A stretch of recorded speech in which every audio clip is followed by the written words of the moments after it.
that for a second, the other symptoms that come, because you say, high blood pressure might be one. So high blood pressure, so we're addressing that, but it's something else that's going on because that's the effect of something else. So really finding, again, going back to that conversation of, hey, can we get checked from the rooter to the tutor to make sure everything is going good? Because I know this is going on, but is it a reaction from something else? What was the domino before this? So that's a good question, because I remember working with a young lady, and she was like, I want to get tested for everything, before and it's really difficult to do that. You just have to understand and know what the risk factors are for something going wrong. And when you understand and know that, you're either going to prevent it, or when symptoms arise, you're going to go talk to somebody about it. So this is why regular yearly physical exams are important, because you can get your blood tests, you can get, your heart, your blood pressure, your lungs, they can palpate and examine your stomach, you can get your pelvic exams, you can all of those things done yearly. And then if something happened in between that physical where nothing was wrong, it could be found early enough, because you knew when you went to the doctor in January that all your blood tests was normal, and then you started to feel like something was wrong. And then in June you went and you got, you started to look into it based on your symptoms, and they find, oh, okay, you had an elevated level of this since January when you got your regular physical.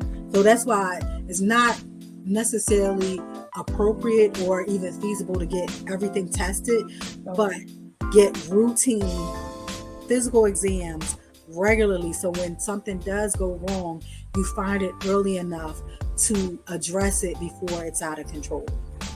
But you gotta go to the doctor. And not just because your job told you to, right?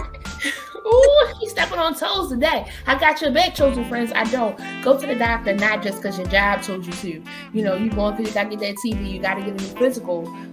But you ain't been to the doctor in a while. Or you don't even I can't tell you how many people just want, can you find somebody that's just going to sign this paper for me? Like, no, just go to the doctor. And why are we always working the system, friends? I would like people to walk away with understanding three things, or three nuggets from me. Understanding what your risk factors are. Like, even though we didn't go into details about different significant risk factors for breast cancer, there's risk factors for all cancers and all illnesses. But whatever it is that's troubling you, or whatever it is that you feel like you're could potentially be diagnosed with, understand what the risk factors are, meaning understand what will make that manifest in you. If you understand what will make that manifest in you, you can potentially combat that. Understand the importance of screening. Get your regular routine screening.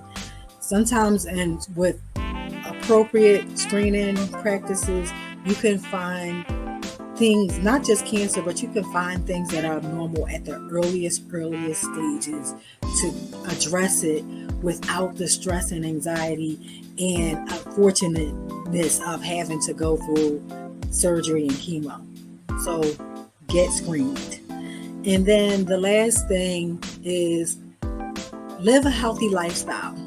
If you live a healthy lifestyle, if you eat right, you exercise, and you keep this up here tight, then you don't walk around worrying about if I'm gonna, if I'm gonna potentially have this ailment or this issue, because you know that you're walking that line of being healthy, and that means diet, exercise, mind, body, spirit. So those are the three things that I would like people to consider to stay healthy.